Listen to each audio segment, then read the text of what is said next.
A pleasure to meet all at last, and today we are back at it once again with the likes of films I should have talked about years ago. And so for this instance, what I'm going to be doing is going back, and I mean pretty far back, because for what I would like to talk a bit about is a certain war-related film that centers around a 1942 front during the North African campaign. This particular North African campaign, of course, was put together at first into a Russian novel in the 1930s, and within a few years, there came, of course, the 1943 film, Sahara. And no, for those of you who are wondering, this is not at all based on the novel or film, which also is known as Sahara. I'll, of course, talk a bit about those in a bit. But anyways, though, what makes this film an interesting piece is that Humphrey Bogart, of course, is the starring actor here. And we know Bogart was quite well throughout the 1940s, and there were plenty of other films that I could talk about, but we'll get to those at some point later on, because since I had just seen Sahara pretty recently, I figured why not give this one a shot here. In terms of reviewing purposes, I'll first go on ahead and say that this is a black and white film, and for those who might want to see this in flying colors, there unfortunately is not really much of a way to do this. There aren't exactly any renderings of this sort of thing, but maybe that's part of the beauty about it. The silver screen was in fact seen as the golden age, although it might not make a lot of sense because that's not really what the color gold is, but whatever the case may be. Sahara was one of a kind, a war film that actually was released during World War II, and not exactly afterwards or even before then, since it had yet to take place. In any case though, this centers around a June 1942 operation known as Lulu Bell, which apparently occurred in the Sahara Desert in the fronts of Egypt and Libya, which is simply titled as the North African Campaign, which was at the time described by historians of World War II and experts of whom as a front of the German army as well as many Allied forces within the Axis division. Axis, of course, is used to describe the enemies in which that were found from the Nazis to the Russians, which of course were labeled as Soviet Union back in the day. Humphrey Bogart, as well as many other actors, center around a team and a tank in the middle of the desert. This tank, of course, needs water to run, but since the rest of the guys also need water as well, you could tell it's more of a fight for survival in this situation rather than some flat-out war film that centers around a lot of gunfighting and a lot of bullets flying around. Even the tank doesn't have all that much to offer in terms of its combat experience or capabilities. So if you're looking for a film in which then a tank is used as a primary vehicle and doesn't exactly have very much to offer, this might be the film for you. So either way you look at it though, the main goal of this team is to find water as much as possible. But there are, in fact, a few things that come along the way. In fact, there comes along a German fighter pilot who ends up getting shot down and lands in the desert close to where they are. The team confront him and find out he cannot speak English.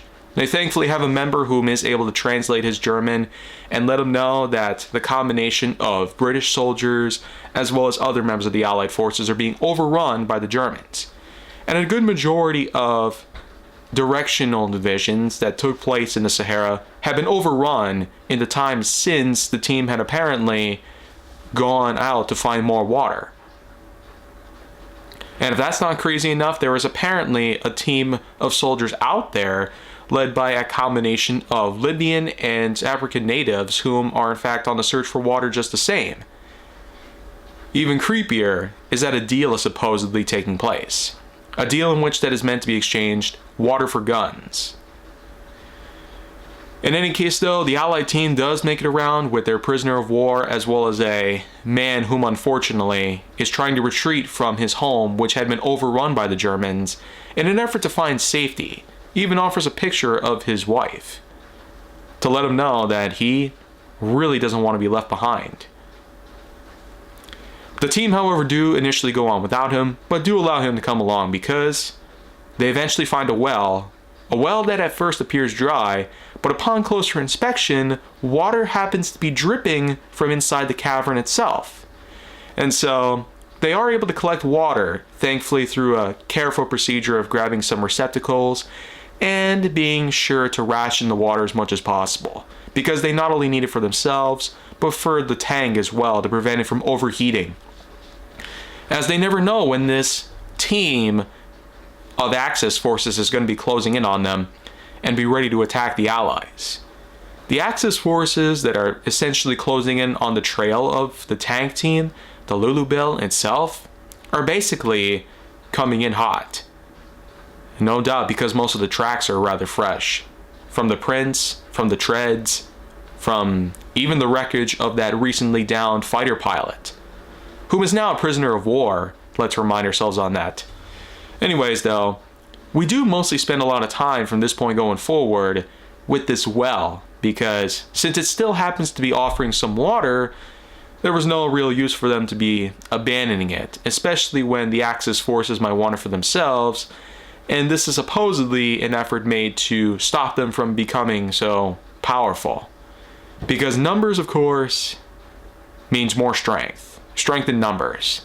And in this instance, it seems like it's no different, because even though the Allied forces have a pretty good amount of men in it, even a few others that are along for the ride, it seems the Axis forces are so large that they'll overwhelm them. Not just by the amount of men that it has, but also the amount of weapons they have. But of course, a twist in fate manages to take place, because by the time the Axis forces catch up to them and this Libyan German force ends up closing in on the position of the well, when the Allied forces in the tank are ready to open fire, they just surrender, throw their guns on the ground, and proceed to go onto the well, which is now spewing water all over the place. Yeah, I remember the deal where water for guns was made earlier. Well, it seemingly is what it was. And on top of that, a few other members out there, including a couple that ended up getting killed in the heat of battle. There are, of course, a notable amount of graves that can be spotted here. One scene in particular does have the old tradition of putting the helmet on top of the rifle. And that, of course, is seen as a makeshift soldier grave, which was seen as an old tradition during the war itself. And while it's probably more appropriate to have an actual cross as a method of creating a makeshift gravestone, this was in fact the old tradition that the United States and other armed forces of the Allied forces would use on occasion if they couldn't find any materials to make an actual gravestone with. Either way you look at it, though, by the end of this film, we have ourselves quite the turn of events, a twist of fate.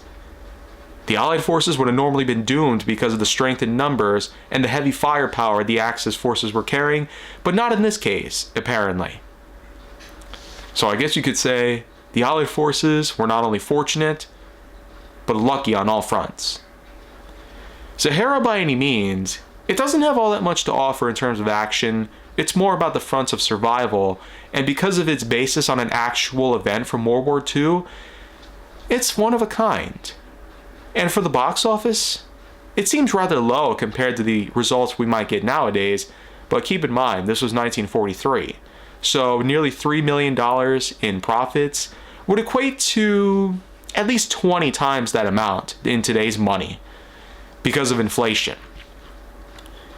I highly would recommend this to anybody whom is in fact a fan of anything from the 40s or Humphrey Bogart in general, but otherwise, I can't say all that much about this. Being a war movie and being something from that old in history, and being something on a more realistic front, it does good at what it is. And let's not forget that Sahara was also put into a novel in the 90s, and in 2005 there was another film known as Sahara, which is seemingly more well known in comparison, but it unfortunately had flopped, mainly because of budgeting issues. So, I don't know if I'll talk about that version of the film, as it's not related after all to this one. It is in fact a 62-year difference between both films. In any other case though, I'll give this film, Sahara, 1943 with Humphrey Bogart, a 6.8 out of 10.1 as my final scoring. In any other case, that's all I have to offer for this piece. But I will in fact return with more of this material pretty soon.